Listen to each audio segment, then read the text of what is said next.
falar um pouco sobre os nossos lares e o Natal, tendo como base a família de Jesus. A sua Bíblia, acompanhe comigo, Mateus 1, de 18 até o 23. O nascimento de Jesus Cristo foi assim. Maria, sua mãe, estava comprometida a casar-se com José. Mas antes de se unirem, ela achou-se grávida pelo Espírito Santo. José, seu marido, era um homem justo e não queria expô-la à desgraça pública. Por isso, decidiu separar-se dela secretamente. Tendo José isso em mente, um anjo do Senhor apareceu-lhe em sonho, dizendo: José, filho de Davi, não temas receber Maria, tua mulher, pois o que nela foi gerado é do Espírito Santo. Ela dará à luz um filho, a quem darás o nome de Jesus, porque ele salvará o seu povo dos seus pecados. Tudo isso aconteceu para que se cumprisse o que o Senhor havia declarado pelo profeta. A virgem engravidará e dará à luz um filho, a quem chamarão Emanuel, que significa Deus conosco. Vou terminar lendo o 24 e o 25.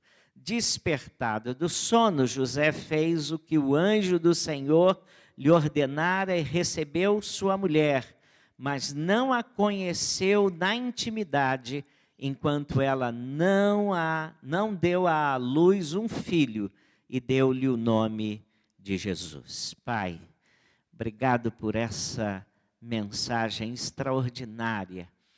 O Senhor, quando quis vir ao mundo, o Senhor veio e o Senhor Jesus chegou numa família, num lar, valorizando a família, numa família pobre, uma família que passou tantos momentos difíceis, mas viveu uma vida de obediência ao Senhor. Então nós queremos aprender nessa manhã com essa família e pedimos a tua bênção para esse momento no nosso coração. Em nome de Jesus oramos. Amém. Queiram se sentar, meus irmãos. Uma das coisas preciosas foi quando Deus quis se encarnar, ele nasceu numa família. Alguns anos atrás, numa cerimônia de casamento aqui na igreja, eu disse que casamento não é nada fácil. E que o casal tem que trabalhar muito para fazer com que um casamento dê certo. Eu tenho a plena convicção disso. Nós temos que trabalhar e temos que amar muito para que um casamento dê certo. E eu me lembro que naquela altura eu apresentei 5 razões porque casamento é difícil e nós temos que amar muito e trabalhar muito para que ele dê certo. A primeira é que nós, no casamento, um casamento bíblico, os gêneros são diferentes. Homem e mulher pensam de forma diferente. Vocês já foram, quando vocês foram noivos, lembram-se daquele tempo em que vocês foram comprar móveis? Lembram-se? Como é que acontecia? A parte feminina ia ver o quê? A estética, né? Ficava encantado com um móvel maravilhoso. O homem fazia o quê? Olhava o quê? Engraçado, não combinei com vocês, mas eles estão falando, ó, o homem vai olhar o preço, né? Ele gosta do móvel dependendo do preço, né? E Deus nos fez assim, e graças a Deus que é assim, irmãos. Porque quando nós nos unimos, nós olhamos o útil ao agradável, né? Nós sentimos de forma diferente. Às vezes a mulher é muito mais emotiva. Nós temos virtudes diferentes. Então, nós precisamos nos mesclar e chegar a um denominador comum. Isso não é tarefa fácil. Por isso temos que trabalhar pelo casamento. Em segundo lugar, nós temos gênios diferentes. Nós somos emocionalmente diferentes. Imagine uma pessoa fleumática, não é? Casando-se com uma pessoa colérica, não é? Imaginem um melancólico, casando-se com uma pessoa sanguínea. São temperamentos completamente diferentes, interpretam a vida de forma distinta. Um insiste em 0 a 0 e outro insiste em 1 a 1. Em terceiro lugar, casamento para dar certo, e casamento é uma benção. Casamento para dar certo, nós temos que trabalhar pelo casamento. E eu lembro que eu dizia, naquela cerimônia, nós temos diferenças familiares, backgrounds diferentes. A forma como você aprendeu a lidar com o seu dinheiro, você aprendeu lá vendo seus pais lidando com a economia no lar. A visão que você tem no mundo, você leva para o seu novo casamento. O uso do seu tempo, a criação, a maneira como você foi criado pelos seus pais e a maneira como você pensa em imprimir a criação dos seus filhos. Os valores morais que você traz da sua casa vai se juntar aos valores morais que o seu cônjuge traz da dele. Então, são valores morais, valores espirituais distintos, muitas vezes, apesar até de andarem congregados na mesma igreja. E aí nós temos que encarar essas diferenças. Se você quiser ter uma noção disso, basta assistir um filme chamado Meu Casamento Grego. Se nunca assistiu, pare para assisti-lo. E você vai entender o que eu estou falando, pessoas vindo de culturas distintas, criação distinta, família distinta, e chegando a um denominador comum ou não. Temos também segredos. Nós entramos no casamento e temos que trabalhar para que o casamento dê certo, e temos que amar muito o cônjuge para que o casamento dê certo, porque nós levamos para o casamento nossos segredos, nossos fantasmas e nossas sombras. Pastor, o que é isso, pastor? Segredos, fantasmas e sombras? Não é fácil para nós entrarmos até mesmo nos mistérios do nosso próprio coração, quanto mais entrarmos no mistério do coração do outro. E dessa forma, por exemplo, que reagimos de formas inconscientes a determinadas situações, e às vezes situações que não são nem tão graves, e nós temos uma reação que as pessoas ficam perplexas. Eventualmente dispara um gatilho inconsciente aqui, e nós nos sentimos ameaçados, nos sentimos acuados, e nós nem sempre temos clareza da razão, da nossa ansiedade, da nossa insegurança, e muitas vezes nós não conhecemos tudo que vai dentro de nós, que dirá o outro. O outro tem que nos entender quando às vezes nós mesmos não nos entendemos. Casamento dá trabalho, nós precisamos de uma predisposição de amar o outro, de nos dedicarmos para o outro, ao outro e darmos o melhor para o outro, para que o casamento perdure. Além do mais, em quinto lugar, a nossa natureza pecaminosa, por causa da nossa situação espiritual, nós somos seres egoístas. Nós gostamos de ser apreciados, gostamos de estar no centro, de sermos servidos. Por que então duas pessoas de natureza fortemente egocêntricas estariam dispostas de abrir mão de seus direitos para servir um ao outro? Só se amarem muito, só se derem muito um ao outro. Então, em última instância, nós naturalmente não queremos fazer o outro feliz, mas queremos que o outro nos faça felizes.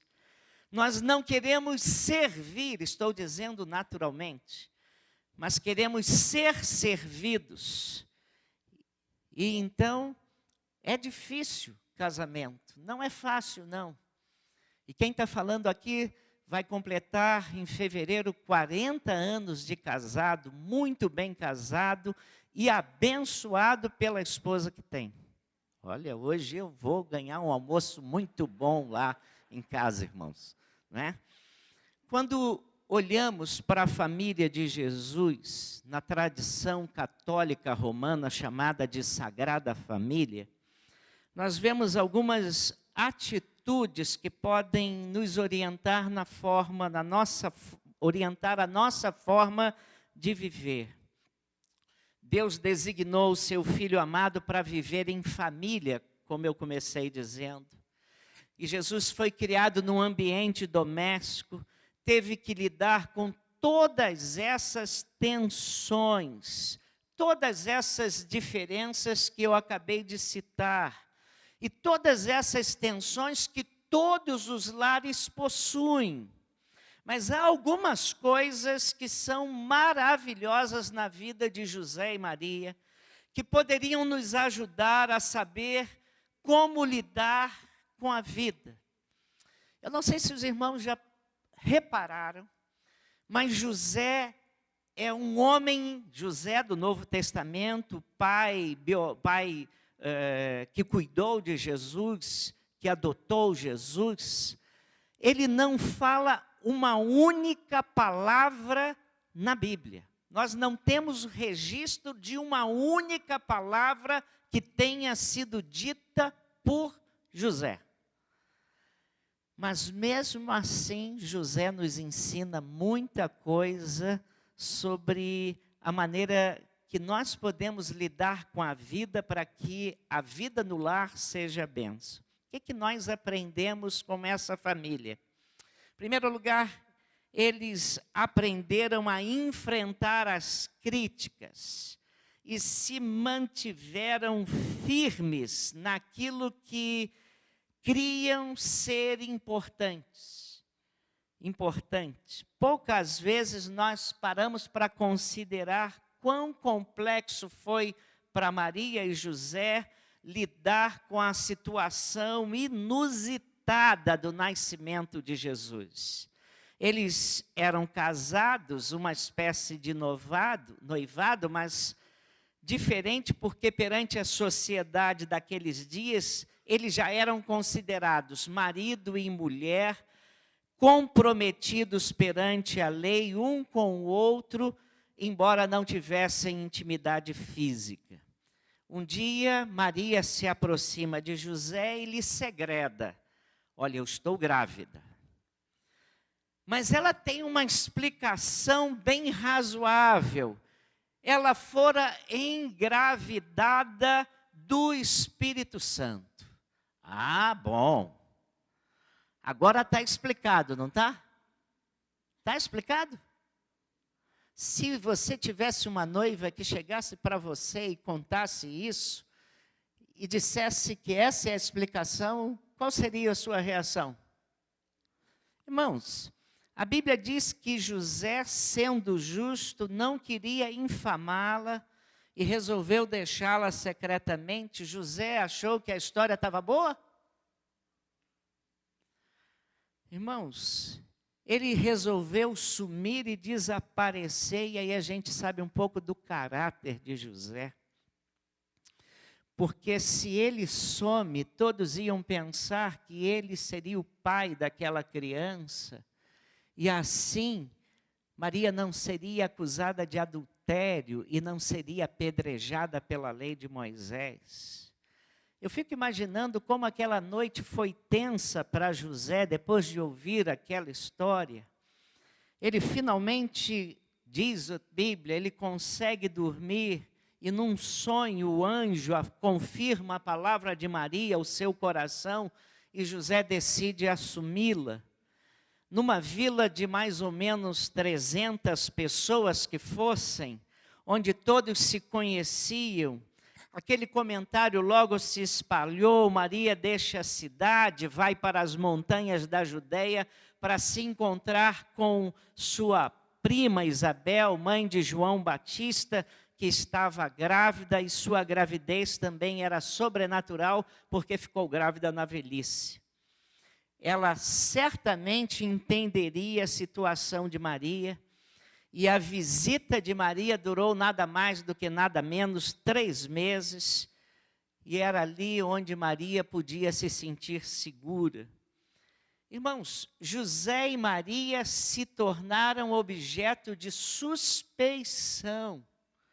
Todo mundo suspeitava deles, mas eles resolveram enfrentar aquelas críticas, aquelas lutas, aquele problema, irmãos, porque aquela gravidez se tornou um problema.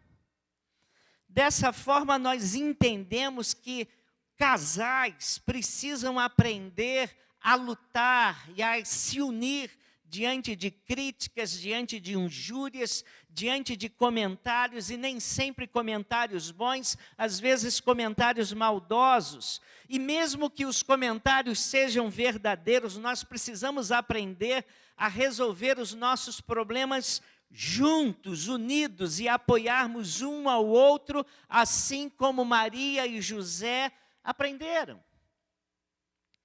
Isso existe uma dose de cumplicidade e também grande respeito um pelo outro. Então nós precisamos nos proteger, não pecaminosamente, mas proteger os nossos segredos, as nossas conversas, os nossos acordos, os nossos sentimentos, e cuidarmos uns dos outros, mesmo diante de oposições, para que nossa união abençoe. Eu tenho visto, irmãos, que quando uma família enfrenta um problema, geralmente uma família às vezes recém-casada, isso, e às vezes um problema grave, isso pode ajudar a uni-los, ou isso pode ajudar a separá-los. Não poucas vezes o casal não está vivendo tão bem, e aí surge um problema. E se o casal não tiver sabedoria, ele vai se separar, ele vai atacar um ao outro e não atacar o problema. E não vai se unir.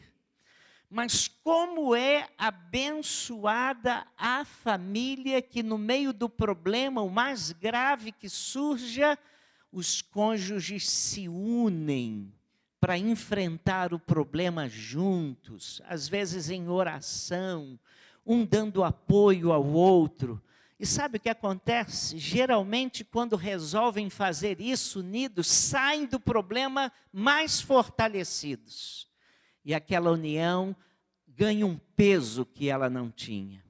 Famílias abençoadas não são famílias perfeitas. Mas se você é do Senhor, a sua esposa é do Senhor, e vocês são redimidos, vocês vão aprender a perdoar, e vocês vão aprender a perdoar até mesmo as mágoas, perdoar os erros, e vocês vão conseguir, com a graça de Deus, retomar o caminho da cura e o caminho da reconciliação. Hoje vivemos dias muito difíceis, porque os casais não são persistentes. Encrencou, separou.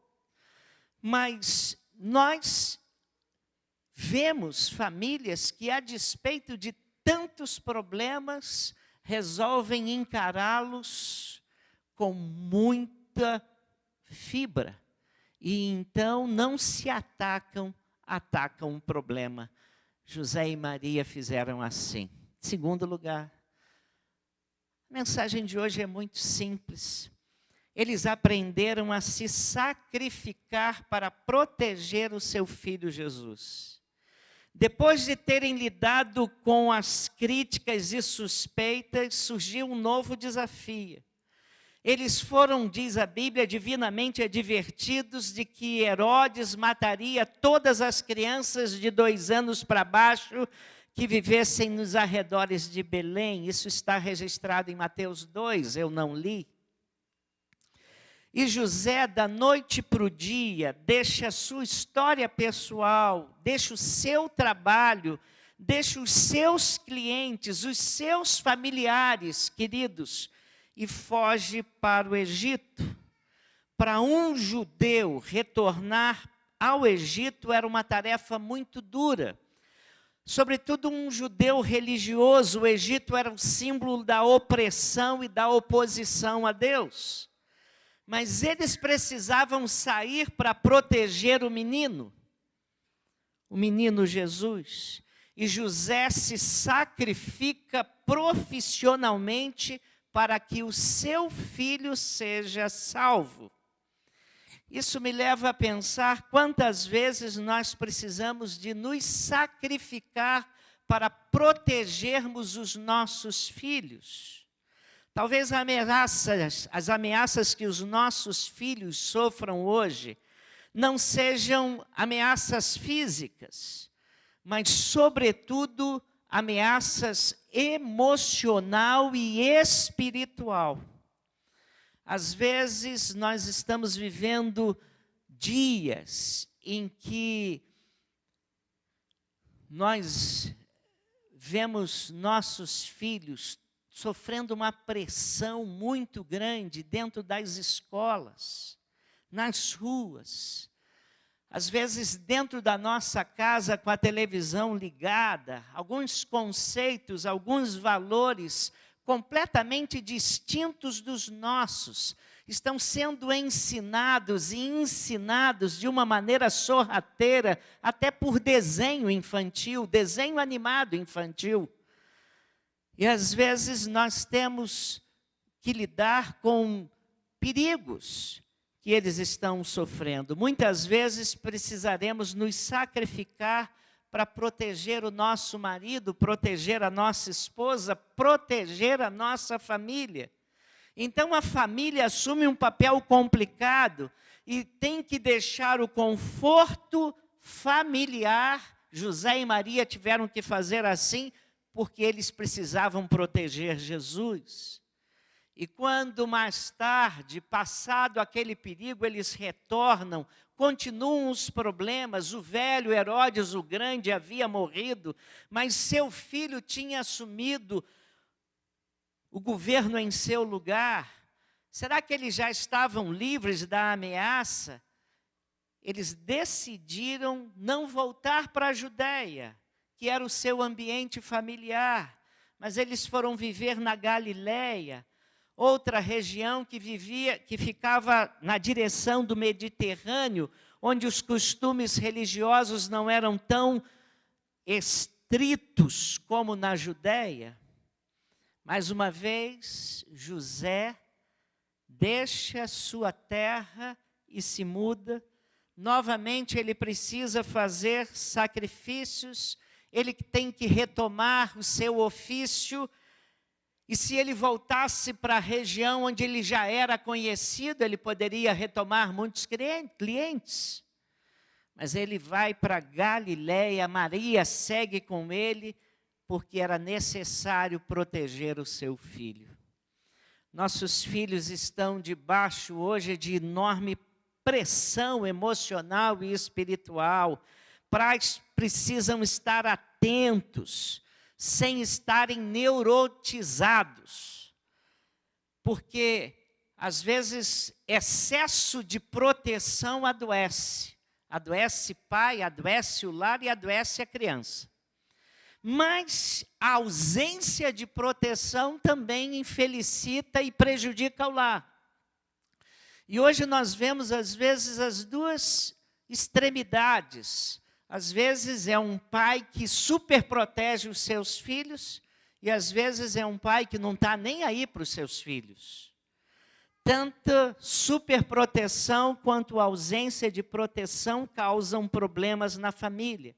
Filhos precisam crescer, precisam enfrentar conflitos, precisam aprender a desvencilhar os seus próprios problemas.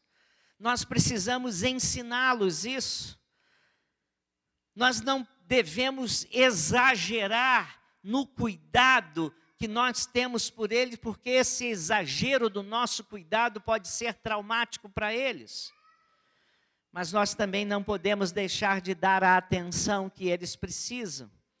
Prudência e caldo de galinha nunca fizeram mal a ninguém. E foi exatamente isso que José e Maria fizeram. A gente pensar em Maria, a gente diz, era mãe. E existe aquele instinto maternal, o amor maternal de proteção. Mas José podia dizer assim, não é meu filho. Caiu nos meus braços, mas não é meu. Não vou mover, não. Vou deixar caminhar aí. Mas José faz um grande sacrifício. Eu me lembro que eu fui criado num condomínio. E seria a 8ª maravilha da Tijuca, no Rio de Janeiro. E a expectativa era muito boa. E no início ele foi muito bem. E depois nós vimos aquele ambiente se degradar. E os meus pais e nós nos tornando adolescentes, debaixo de influência de um grupo grande de adolescentes e jovens. Meu pai disse para os irmãos numa outra mensagem, era o camburão, ele chegava tarde de casa, descia, comia alguma coisa e descia, ia procurar cada filho onde estivesse, e dava um abraço no filho, cheirava, falava, tudo bem? Querendo perceber se havia algum cheiro de fumo, de drogas, alguma coisa, e ele falando com a gente, e ele tinha as suas razões, e ele aos poucos foi notando que aquele ambiente não era o ambiente para a família. E ele disse assim, eu perco dinheiro, mas saio daqui. E fez o pior negócio da sua vida financeiramente. Vendeu rapidamente aquele apartamento em que nós morávamos, vendeu por uma ninharia e nós fomos morar em outro lado da Tijuca. Financeiramente ele perdeu dinheiro, mas ele ganhou seus filhos protegidos e eu dou graças a Deus por ter saído daquele lugar. Nós fomos para um novo ambiente, meu pai continuou sendo zeloso conosco, mas ali nós não tínhamos tantas amarras quanto havia naquele condomínio. E nós todos fomos criados comprometidos com o Senhor. Irmãos, você precisa fazer sacrifício, faça sacrifício. Às vezes nós temos aqui um acampamento dos embaixadores do rei. Aí seu filho vai precisar gastar, sei lá, R$300 para você levar o seu filho para o acampamento dos embaixadores do rei. Aí você fala assim, é muito caro, muito caro, muito caro.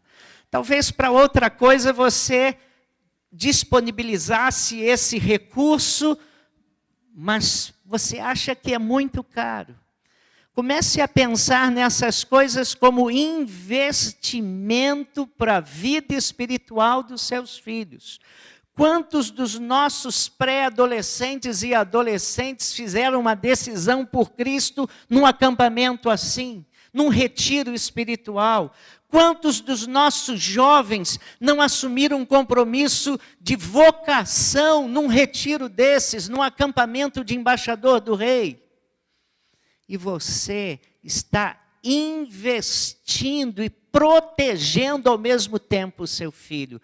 Fazendo sacrifício, talvez. Um sacrifício financeiro grande. Eu sei, a vida não está fácil. Então, irmão, José e Maria nos ensinam essa bênção. Uma família do Senhor, uma família que quer ver a mão de Deus agir aprende a se sacrificar para proteger os seus filhos. Em terceiro e último lugar, esse texto nos ensina que para abençoar Jesus, abençoar a família, eles tomaram a terceira decisão. Eles decidiram obedecer a Deus. Decidiram obedecer a Deus. A vida dessa família é marcada por um profundo senso de que custasse o que custasse, eles deveriam obedecer e seguir a Deus. José enfrentou muitos tabus para receber Maria.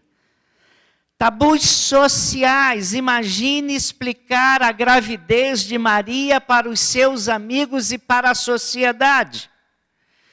Eu fico imaginando como deve ter sido o diálogo de José com a família na hora do café da manhã.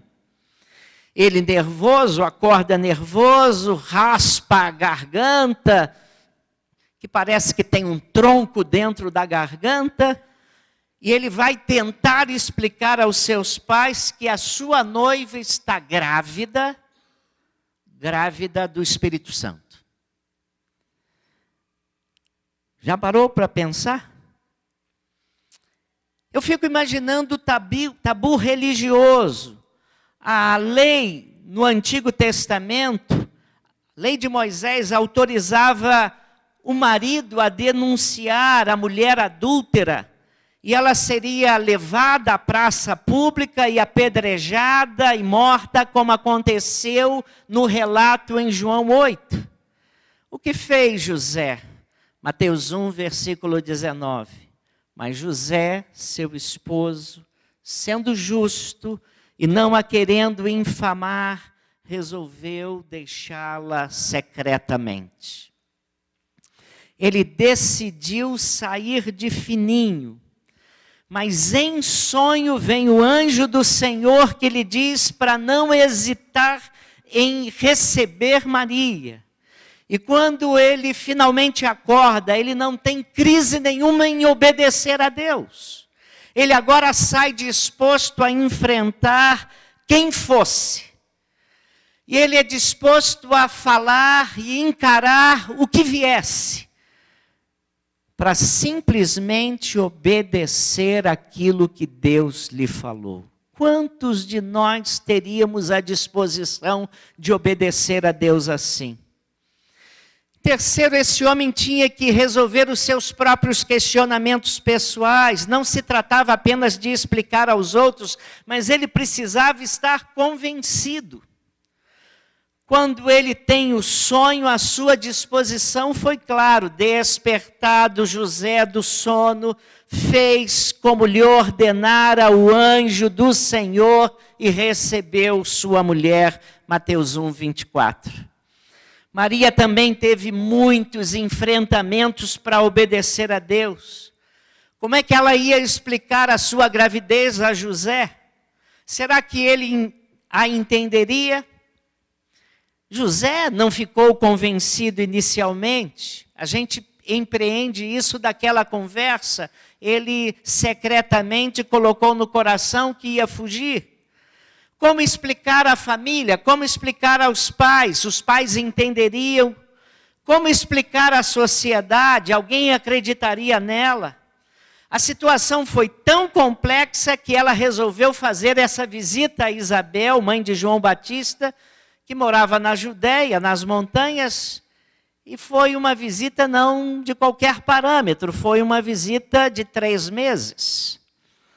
Você já visitou alguém e ficou 3 meses na casa desse parente, de um primo? 3 meses?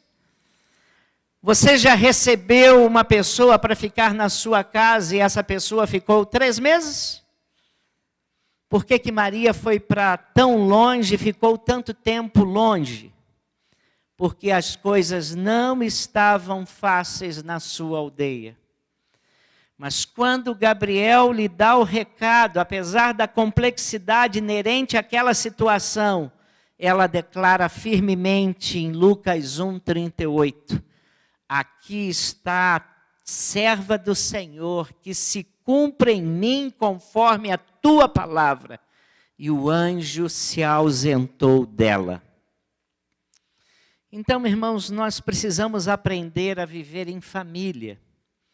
E um modelo de família de Jesus nos inspira. Mas na igreja, todas as vezes que nós falamos em família, sobre família, nós temos a tendência sempre em acreditar em modelos perfeitos. Às vezes eu tenho dificuldades com alguns livros evangélicos sobre família, porque o autor fala como nossa família seria boa se ela fosse perfeita. E você lê e diz assim, olha, o que ele está dizendo, olha, uma família perfeita faz assim. E aí eu vou lendo o livro e começo a ficar meio revoltado, porque eu sei que nossas famílias não são perfeitas. E eles estão dando um modelo bem perfeito para nós. É bom ter modelo perfeito, mas nós sabemos que nós não somos assim. Não se iludam. Nós temos a tendência em acreditar que as famílias são modelos perfeitos.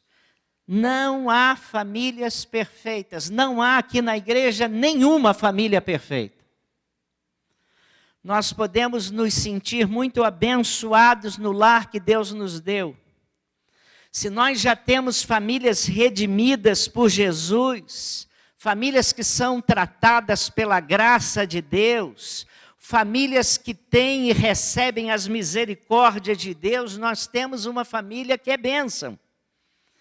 E essa é uma das grandes bênçãos da vida.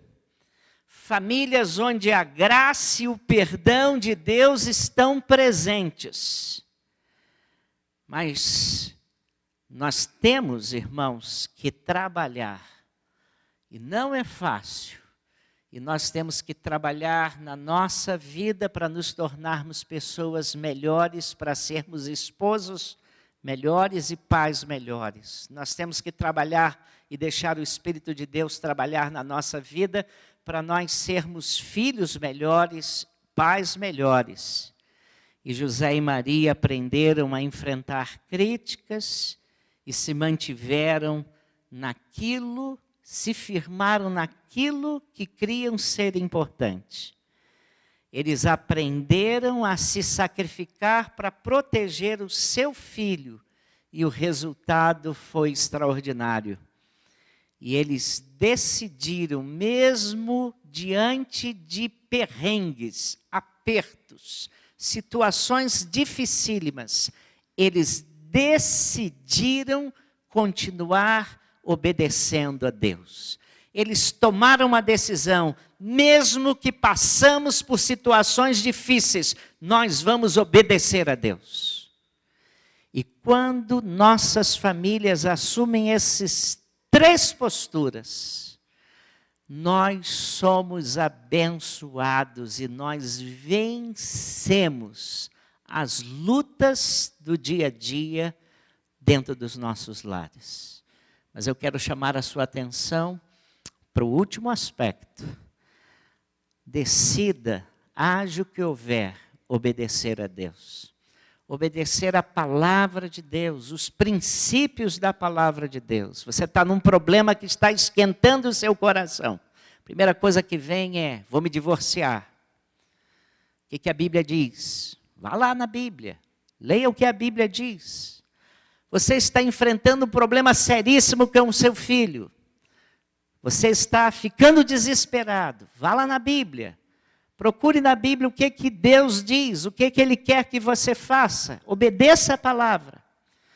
Quando nós ficamos firmes, passamos por situações muito enroladas, muito difíceis.